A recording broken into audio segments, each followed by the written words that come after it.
창세기 22장 8절부터 18절까지 보겠습니다. 제가 천천히 읽어드리겠습니다.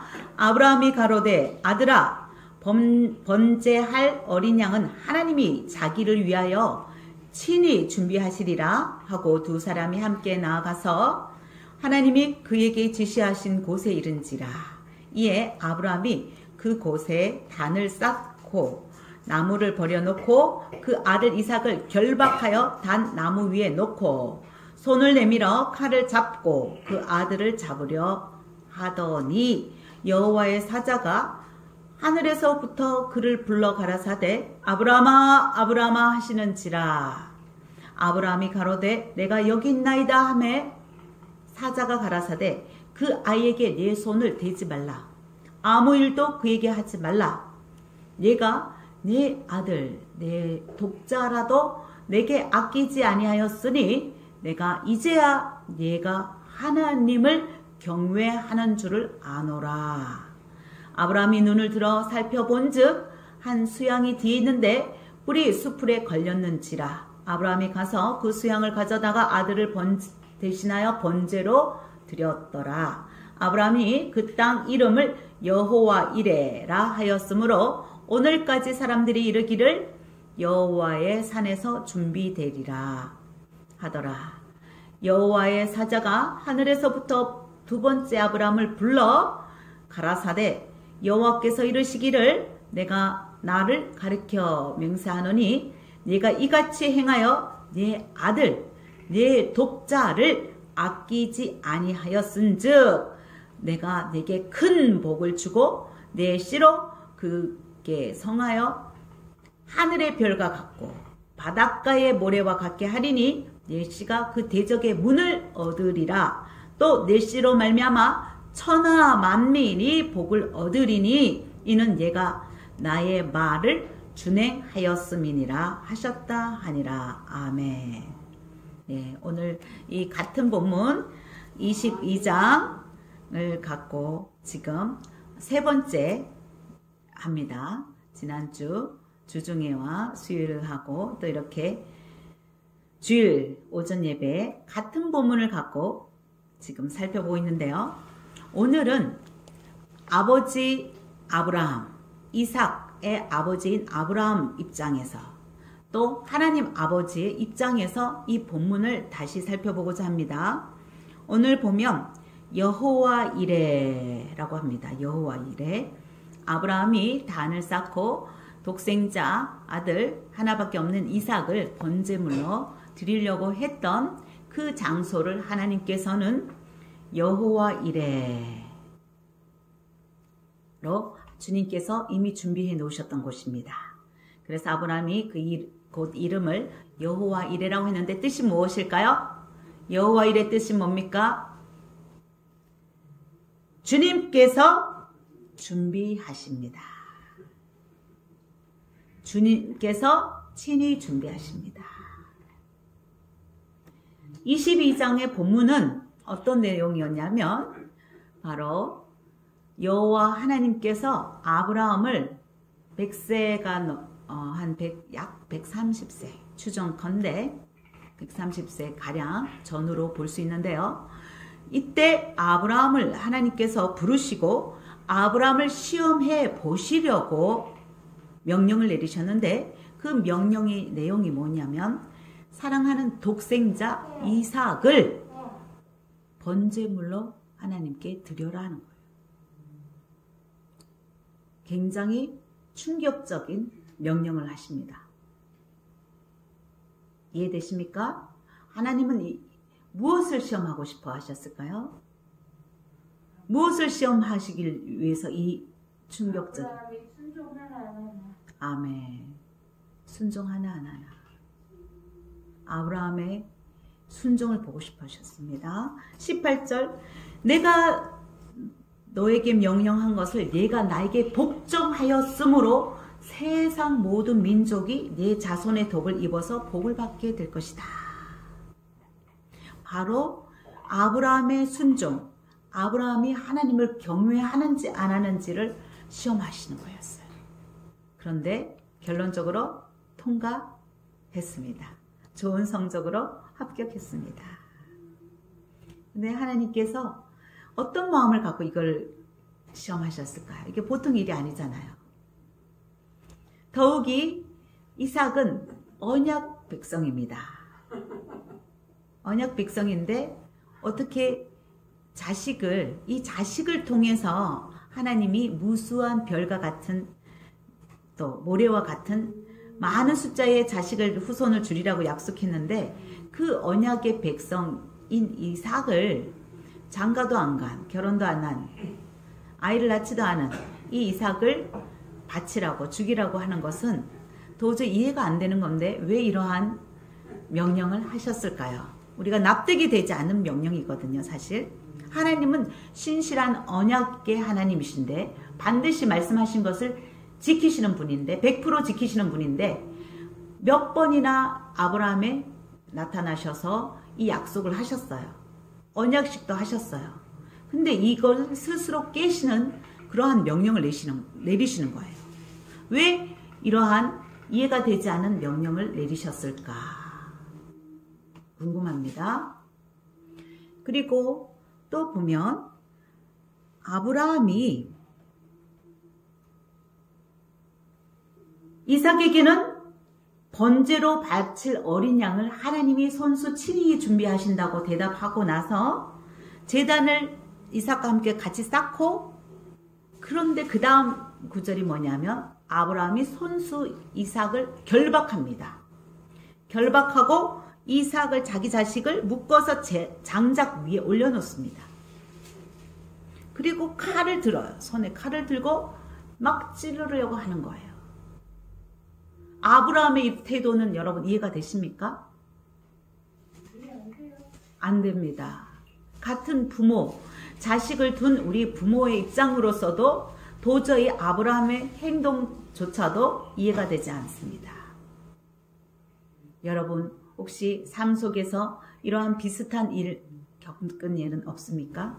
또는 지금 겪고 있지는 않습니까? 하나님이 도저히 이해되지 않은 일을 허락하실 때, 그러한 상황이 올 때, 또는 하나님의 주의 일을 위해서 내가 소명을 받고 결단하고 나아가는데, 특히 가족이, 사랑하는 아들과 남편과 부모가 나의 원수처럼 나를 대적하며 나를 방해를 합니다. 나는 하나님이 하라시는 대로 단지 순종하며 나아갈 뿐이었는데, 내가 가장 사랑하는 아내와 남편과 자식과 부모가 나를 오해하고 나를 비난하고 나를 대적합니다. 다른 사람들 비난하고 하는 것도 견디기 어려운데, 그러한 박해와 핍박도 견디기 어려운데, 특히 내가 가장 사랑하는 피부치들이 나를 원망하고 또 하나님을 떠나서 당신이 믿는 그 하나님 나 믿지 않겠다고 이해가 되지 않고 원망하며 또 그 하나님을 믿고 따라가는 아버지 어머니가 믿는 그 하나님을 나는 버리겠다고 나올 때 여러분 어떡하십니까? 어떡하고 계십니까? 아브라함의 심정을 이 본문을 통해서 한번 다시 우리가 찬찬히 살펴보고자 합니다. 하나님이 어느 날 밤 느닷없이 나타나셔서 명령하시는 것은 청천벽력, 하늘이 무너지는, 내려앉는, 가슴이 모두 문드러지는 그런 명령을 내리십니다. 바로 그 100세에 얻은 아들, 하나님께서 갈대아 우르를 떠나고 하라고 명령한 지가 75세일 때예요. 그때 75세일 때 이 지방에서 우상의 집에서 우상을 섬기는 아버지 밑에서 핍박을 받으면서 하나님을 섬겼어요. 제사를 지내는 곳에서 제사를 지내지 않고 하나님을 섬긴 거예요. 그러한 곳에서 부모를 모셔야 되겠는 그런 책임감과 친척을 돌봐야 하는 그런 족장의 책임감, 그 자리에서 하나님이 떠나라고 하셨을 때 결단하고 떠났단 말이에요. 그런데 그 당시에는 인신제사, 이렇게 제물을 자기 아들, 자식 첫 아들을 살아있는 대로 이렇게 불에 태워서 우상들에게, 신에게, 자신들이 믿는 신에게 바치는 것은 그 시대에 당연한 거였어요. 인신제사가 이렇게 자식을 불태워 죽여서 제물로 드리는 이거는 주 AD 4세기까지 계속되었습니다. 콘스탄티누스 대제가 근절한 그 전까지 계속 이게 행행되던 거예요. 어떻게 보면 오랜 기간 당연하게 이렇게 미신으로 이렇게 드려지던 그러한 제사니까 어떻게 보면 주변의 핍박은 그렇게 많지 않을 수도 있어요. 자기들도 그노스 또 신에게, 또 바알 아세라 신에게 풍요를 위해서, 자신들의 잘 살기 위해서 복을 빌며 첫 아이를 어릴 때 이렇게 드렸었거든요. 그러니까 이삭이 그렇게 한다고 해서 외부에서는 그렇게 비난이 없을 수도 있어요. 물론 비난이 있을 수 있겠죠. 당신은 믿는 하나님은 인신제사 반대한다며, 생명을 중시 여기는 하나님이고 당신이 믿는 하나님은 다르다며, 그렇게 사랑이 많으신 분이고 인격적인 분이 왜 그 언약을 한 이삭을 바치라고 그러는지 하고 비난이 올 수도 있어요. 내 식소들에게, 내 주변 사람들에게 내가 하나님을 전한 그러한 사람으로부터 당신 역시 똑같다. 다른 우상 숭배하는 사람들하고 뭐가 다르냐. 당신의 하나님은 전지전능 하나님이고 살아계신 하나님이고 사랑이 한도 끝도 없으신 풍성한 하나님이라며, 그런 하나님이 저 우상 숭배하는 다른 사람들하고 뭐가 다르냐, 그들이 믿는 신하고 무엇이 다르냐 하고 내가 전도한 사람들이 나를 비난할 수가 있습니다. 실제로 그 칸트보다도 더 세계에 뛰어났다고 했던 그 철학자가 케르케고르가 있는데요. 그 사람은 이 본문을 갖고 22장을 갖고 아브라함이 종교적 의식을 했다는 거예요. 종교적 의식으로 하나님께 순수한 마음으로 갈 바를 알지 못하고 명령해서 떠났던 이 아브라함이 또 이삭을 드리려고 할 때 본인조차도 이해가 되지 않고 하나님이 명령했던 그거 하나만 믿고 명령하셨으니까 나는 복종한다 하고 했던 그 순수한 의도를 세상적인 방법으로 해석을 하는 거예요. 아닙니다. 아닙니다. 절대 아닙니다. 하나님께서는 어떤 목적이 있어서 이 명령을 하셨습니다. 아브라함을 시험하시고 싶으셨습니다. 그런데요, 아브라함은 이 명령을 들었을 때 너무나 마음이 힘듭니다. 나도 하나님이 무슨 의도로 이 일을 시키시는지를 도저히 이해가 되지 않는 상황에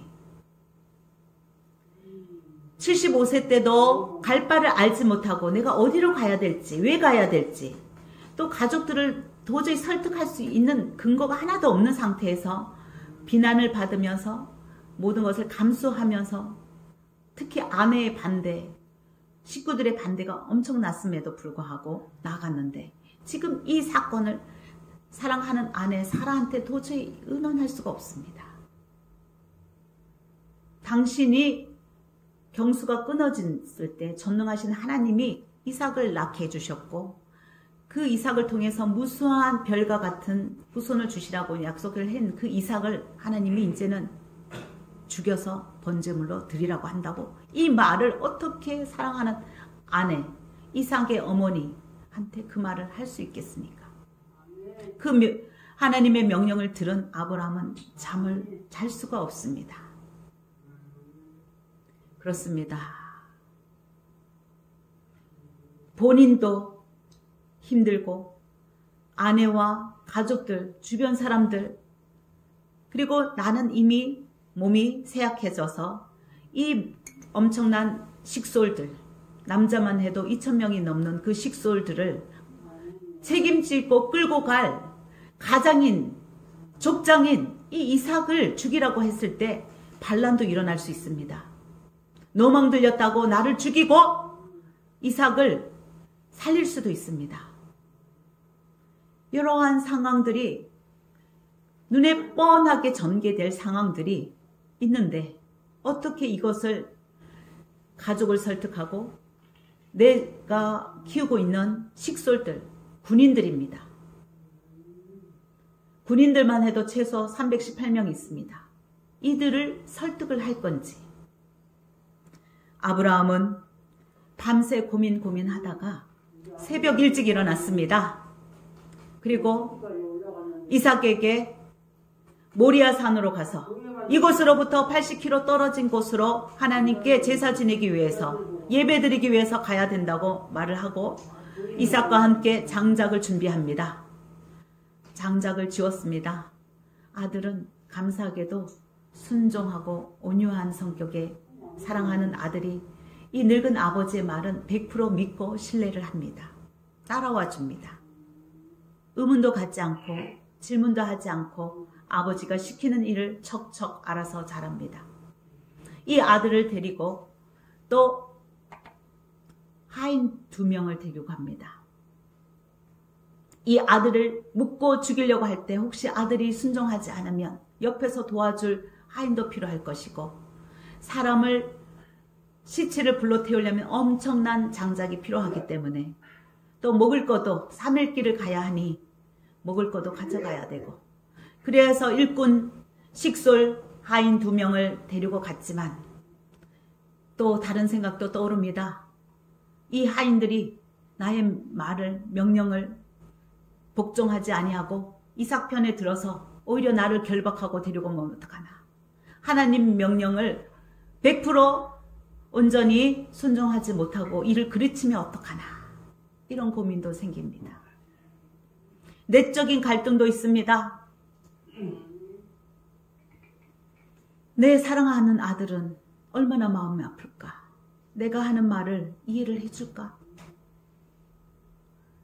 내가 키운 양들을 수십 번, 수백 번 하나님께 제사를 드려봤지만 내가 키운 1년 된 순양, 순염소도 내가 잡는데 칼을 갈아서 내가 찌르려고 해도 손에 힘이 들어가지 않아서 제발 죽어줘, 제발 죽어줘, 제발 빨리 죽어줘 하면서 울며 눈물 흘리며 내가 양을 잡았는데 어찌 내 자식을 내가 손수 칼로 찔러 죽일 수가 있을까? 두렵습니다. 그 일을 내가 해낼 수 있을까 과연?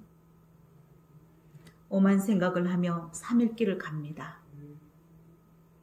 3일 길 가는 동안 이삭에게 많은 얘기를 합니다. 너가 태어나기 전에 내가 만난 하나님은 이런 분이란다.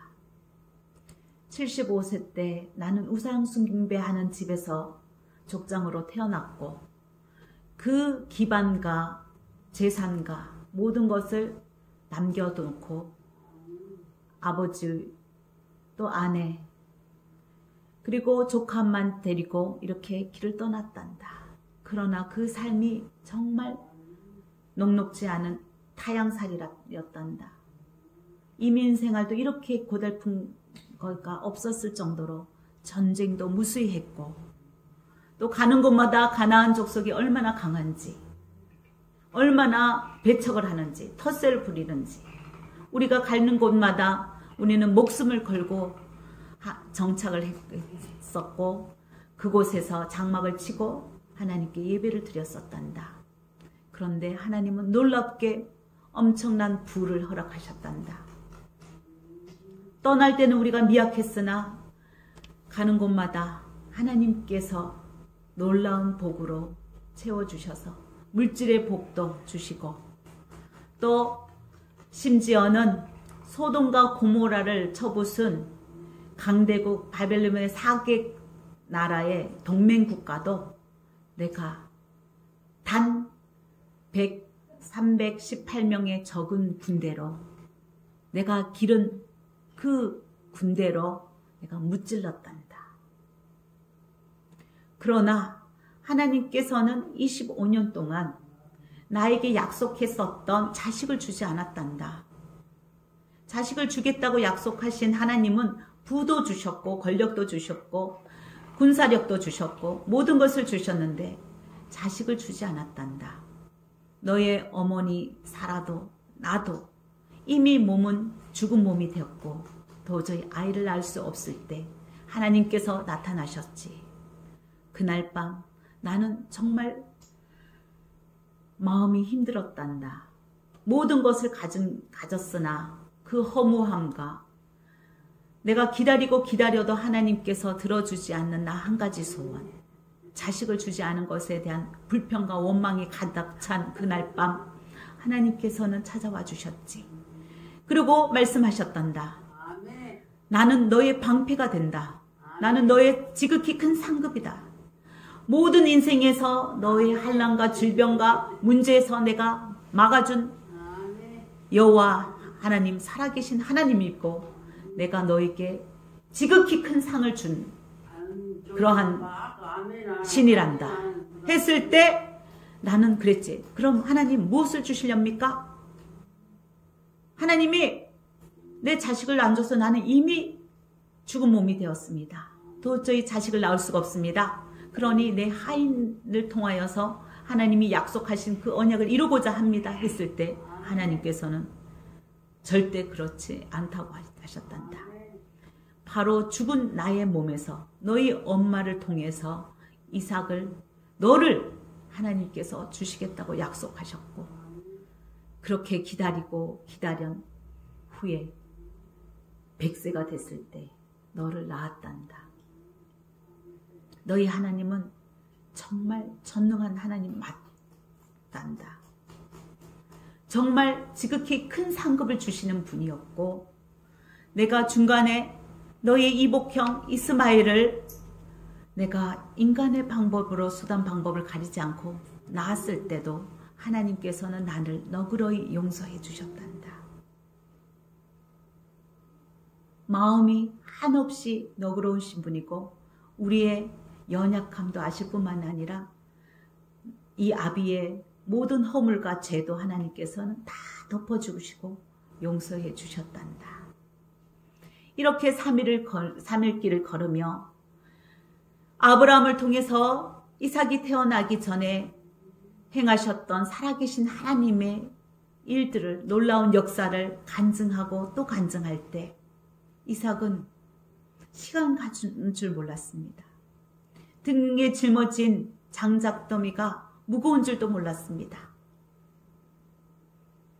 아버지의 그 간증에, 살아계신 하나님을 증거하는 그 얘기에 너무나 재밌고 너무나 신기하고 너무나 놀랍고 너무나 은혜스러워서 그냥 아버지의 삶 속에서 살아계셨던 하나님이 너무나 멋지고 크고 놀라워서 등에 짊어진 장작더미가 자기 등짝을 후벼 파고 짓누르고 진물이 생기는데도 전혀 느끼지를 못했던 것입니다. 이렇게 3일 길을 가며 아브라함은 자신의 삶 속에서 보고 들었고 만졌고 자세히 관찰했고 체휼했던 그 살아계신 전능하신 하나님을 이삭에게 전했습니다. 그러면서 당부합니다. 이삭아, 나의 사랑하는 아들아, 하나님은 늘 내가 이해되지 않은 상황들을 명령하실 때가 많았단다. 갈대아 우르를 떠나라고 했을 때도 정말 떠나기 어려운 환경인데 하나님께서는 떠나라고 하셨어. 그런데 말이야, 지나고 나니까 그 이유를 알겠어. 내가 우상 숭배하는 그 집에 있었으면 내가 그곳에서 어떻게 하나님을 섬길 수 있었겠니? 하나님은 나의 영혼을 살리시기 위해서, 영생을 주시기 위해서 그 우상 숭배하는 이방 나라에서 하나님이 거룩한 백성이 사는 곳으로 옮기셨단다. 그 당시는 나는 도저히 이해가 되지 않았어. 하지만 시간이 흐르고 나니까 하나님의 놀라운 사랑과 은혜가, 하나님의 계획하심을 이해할 수 있었단다. 아들아, 하나님과 하나님의 언약에 대해서 언약식을 하는 날도 나는 너무 기뻤단다.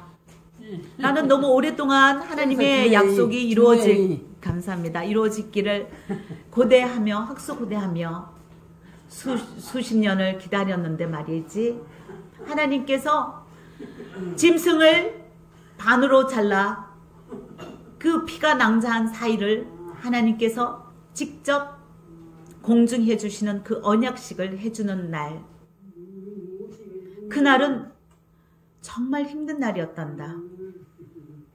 하나님이 오시기를 그렇게 학수고대하고 기다리고 마음에 벅차서 기대감에 하나님을 기다렸건만 찾아오는 것은 하나님이 아니었고 솔개였고 사체를 뜯어먹으려는 맹수들이었단다. 밤이 어둑어둑해지고 깊어졌을 때, 깜깜한 그 밤에 나는 이미 온 간장이 다 녹아내렸단다. 두려움과 공포와 언약식을 하기도 전에 나는 짐승의 밥이 되어 갈기갈기 찍혀버리겠구나 하는 두려움에 쌓여있을 때, 하나님께서 연기와 햇불로 하나님이 나타나셨고 하나님이 손수 언약식을 해주셨지. 그러한 하나님을 경험했어도 나는 늘 하나님을 배신했었어. 인간적인 방법으로, 세상적인 방법으로 하나님을 섬기려고 했었어. 그런데 이사가, 사랑하는 아들 이사가, 너는 그러지 않았으면 좋겠다. 나는 많은 실수를 하고 연약했지만 나는 너에게 남겨줄 재산도 많지만 그러한 재산보다도 너한테 한 가지 남겨주고 싶은 유산이 있단다. 그것은 바로 하나님이란다. 너가 하나님 한 번만 붙들었으면 좋겠다. 세상의 권력도 재물도 세상의 어떤 것도 붙잡지 말고 오직 영생의 생명 주시는 하나님 한 분만 너가 섬기고 복종하고 그분만 온전히 경배하기를 간절히 바라는 것이 나의 소원이란다. 이렇게 아들에게 속사정을 얘기하며 마음의 소원을 얘기하며 3일 길을 걸어서 드디어 모리아산에 도착했습니다. 그곳에서 눈앞에 번제물을 드려야 되는 제단이 있는 곳, 그곳에 이르렀을 때 아브라함은 하인들에게 말합니다. 너희는 여기서 기다려라. 나와 사랑하는 아들만 함께 가서 하나님께 경배하고 예배드린 후 우리가 함께 다시 돌아오겠노라 하고 갔을 때 문득 아들이 느닷없이 아버지, 번제에 바칠 어린 양은 어디 있습니까? 불과 장작은 다 준비되었고 장작을 쌓았는데 어린 양이 보이지 않습니다. 그렇습니다. 더 이상 이제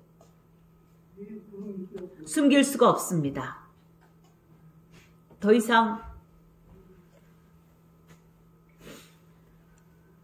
이삭에게 그동안 하지 못했던 억장이 무너지는 하나님의 명령을 얘기해야 될 순간이 찾아왔습니다. 아브라함은 말합니다. 사랑하는 아들아,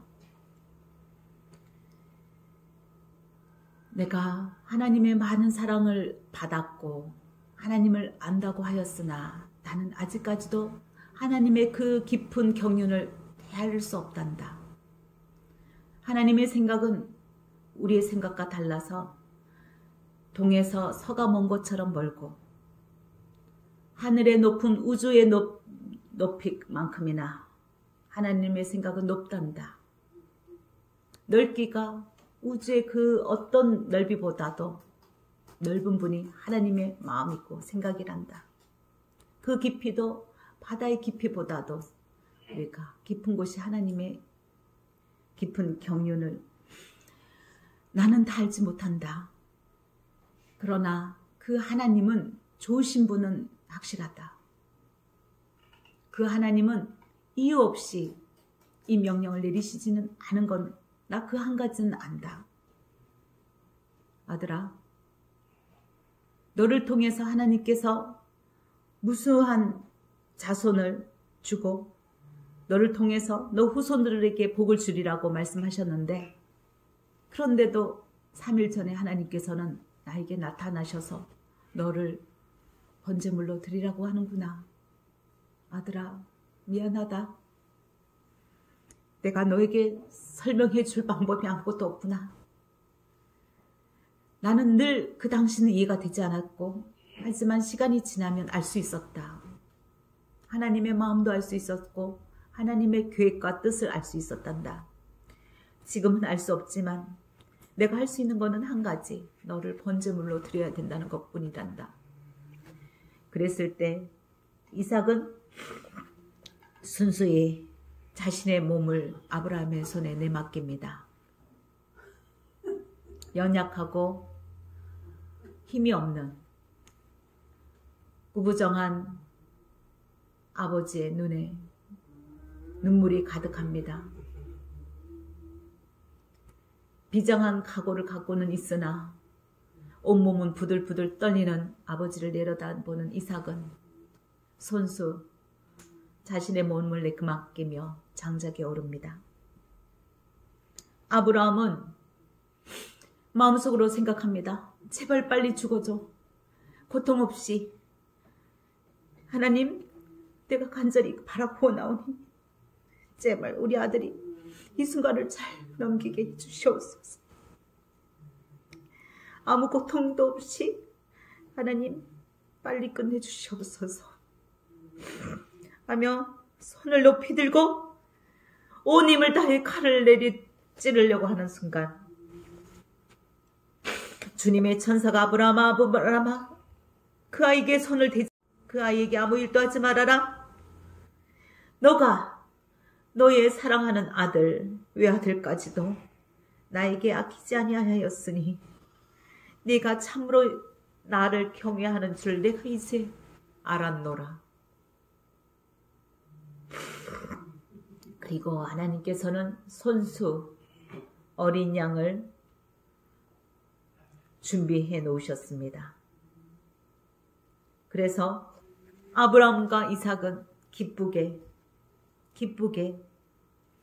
하나님께 경배와 찬양을 드리며 예배를 드렸습니다.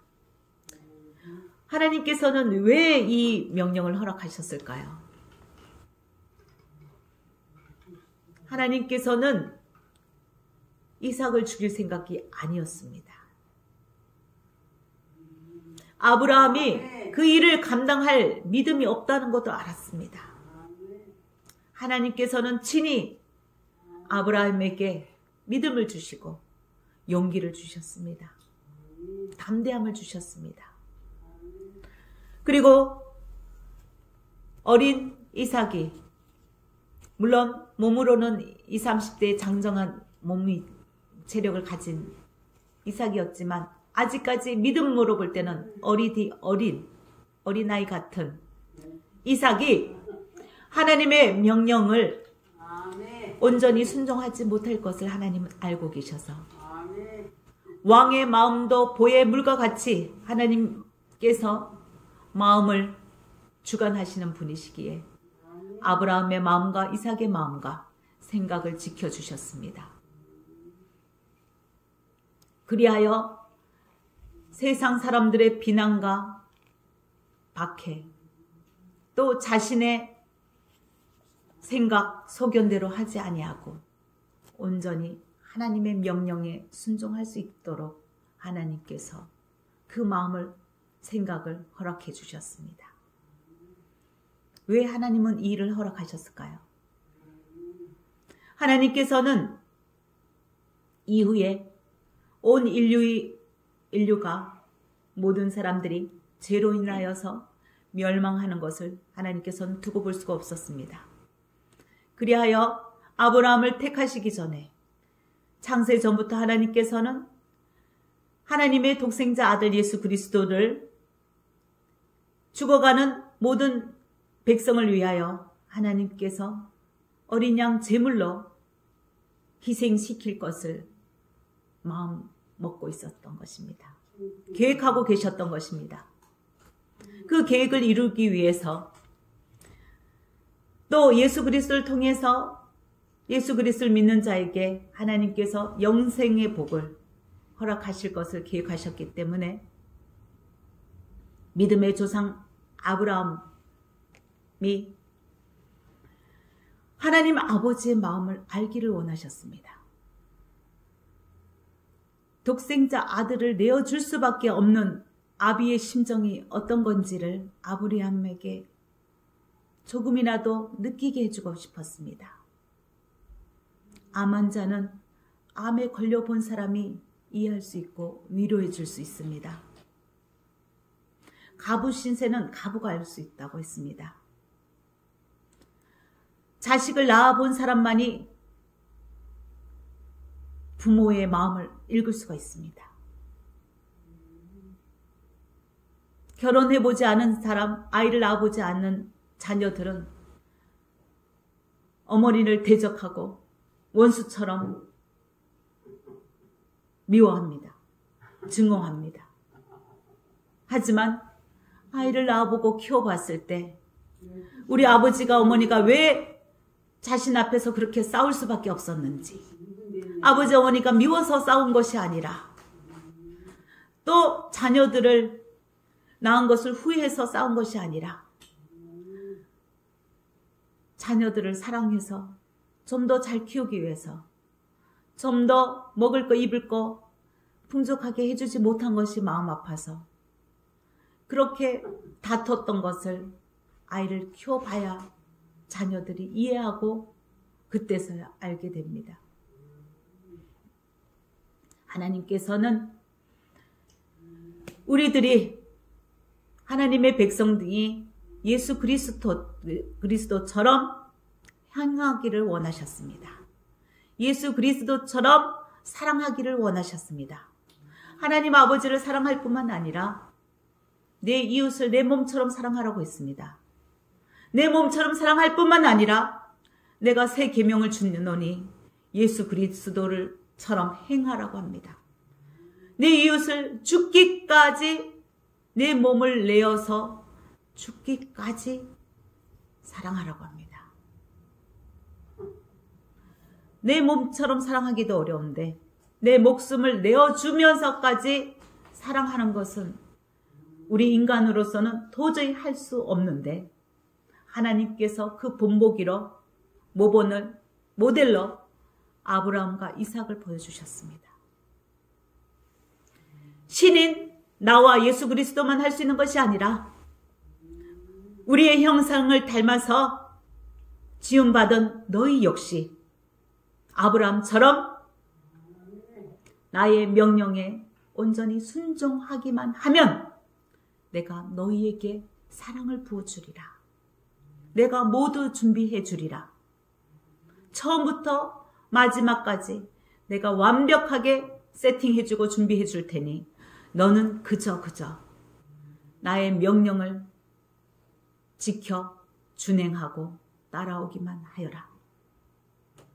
그러면 너는 너 몸을 내어서 죽기까지 내 이웃을, 내 가족을 원수처럼 대적하는 내 아들, 딸을 품고 사랑할 수 있느니라.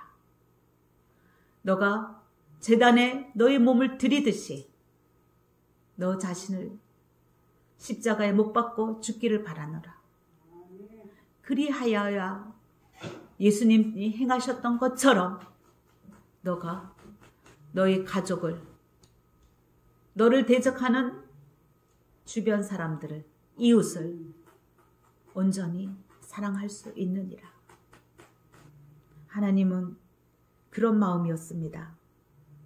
이삭을 죽일 생각도 1%도 없었고 눈꽃만큼도 없었고, 오직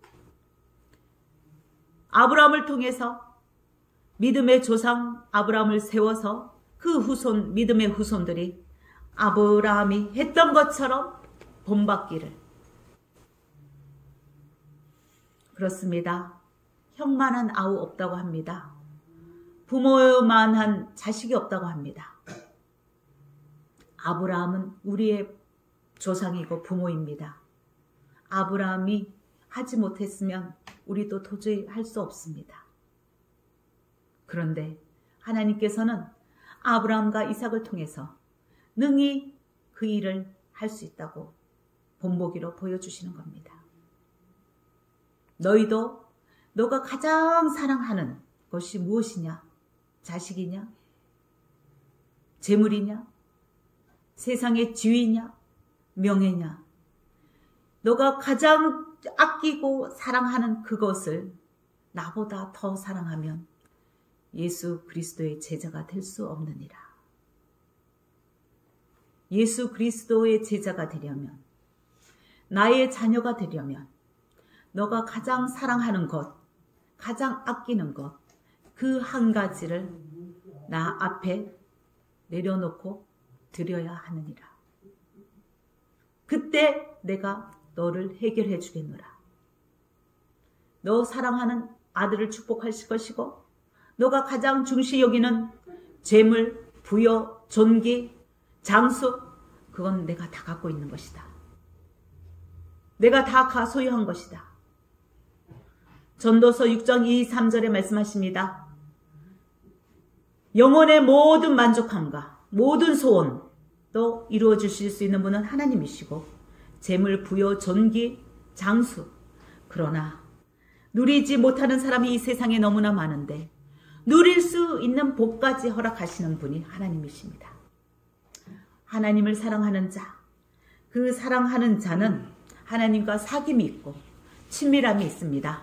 하나님과 친밀한 자에게 하나님께서는, 그 경외하는 자에게 하나님의 언약을 보여주신다고 하셨습니다. 하나님의 비밀을 감추지 않고 알려주신다고 말씀하십니다.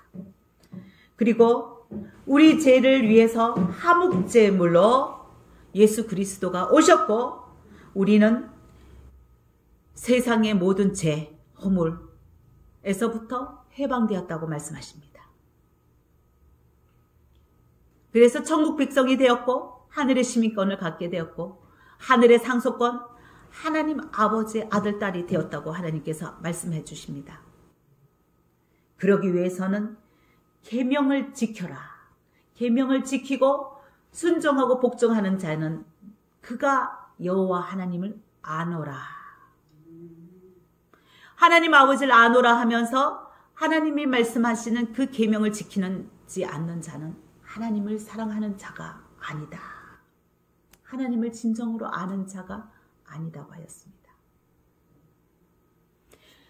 아브라함은 하나님을 잘 알았고, 자신이 보고 듣고 만지고 자세히 관찰한 그 하나님을 이삭에게 증거했습니다. 이삭에게 알려주었습니다. 가르쳤습니다. 하나님이 어떤 분인가를, 하나님이 어떤 분인가를 들은 이삭도 아버지를 따라 100% 복종하며 나아갈 수 있는 순종하는 아들이 되었습니다.